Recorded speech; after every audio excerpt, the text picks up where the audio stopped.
I just think the people of India are the most kind people in the world. They would really give you the coat off their back, all of like everyone, at, at least people in the South, and they're always willing to share what little they had already. I knew Indian families that were living on 1,000 rupees a month, a family of like five, and as missionaries we were given like 7,500 rupees a month to live on each. And I mean, people are in really humble circumstances there, but they're just happy. They're generally loving. My companions were just, they're good guys. They're willing to serve, and they worked hard. And I only had one companion that we had any kind of problems, and of all my companions, and I had like 23 companions, I think, because I was emergency transferred a couple times because of getting arrested or whatever. And so they were all just good guys. And there was only one that there was any sort of problems with at all, and it wasn't really that big of a deal at the end of the day.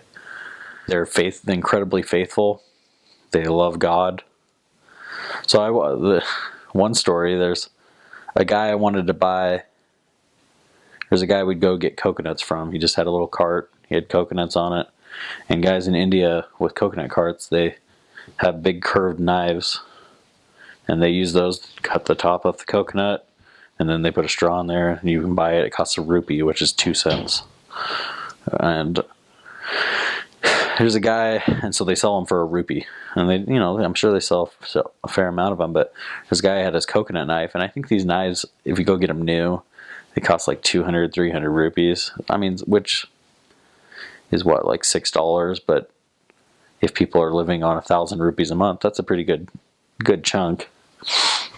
And I wanted, and I don't mean any disrespect by this story, but I think it's a good little story. This guy was a Hindu man, and he sold coconuts. And I wanted to buy his coconut knife because it had been used quite a bit, and I wanted to buy one that had seen some action. And so I offered him 500 rupees, which was more than they cost. He could go buy himself a brand new one that wasn't as beat up as this one and have a brand new one. And at first he didn't want to sell it to me, and he didn't speak English, but we could communicate, and I asked him why he didn't want to sell it to me, and he told me that it was his god. The coconut knife was his god. That's what he worshipped. And that's going back to Hindus. They love God. But that knife is what provided for him. That's what provided for his family. And so that's what he worshipped as his god.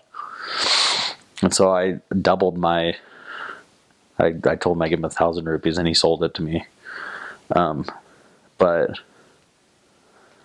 I mean, Indians, I think they just love God, and that they don't necessarily know who he is, and that they want to worship him, they want to love him, they want to pay respect to him.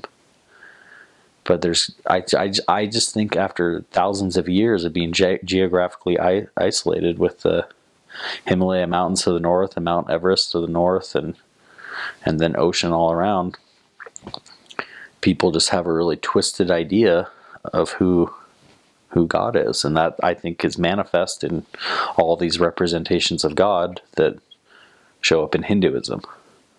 And so that's something, Indians love God.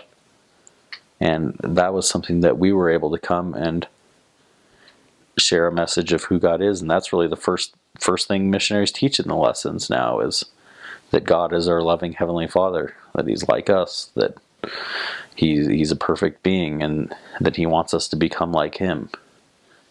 And there were a lot of people ready for that message.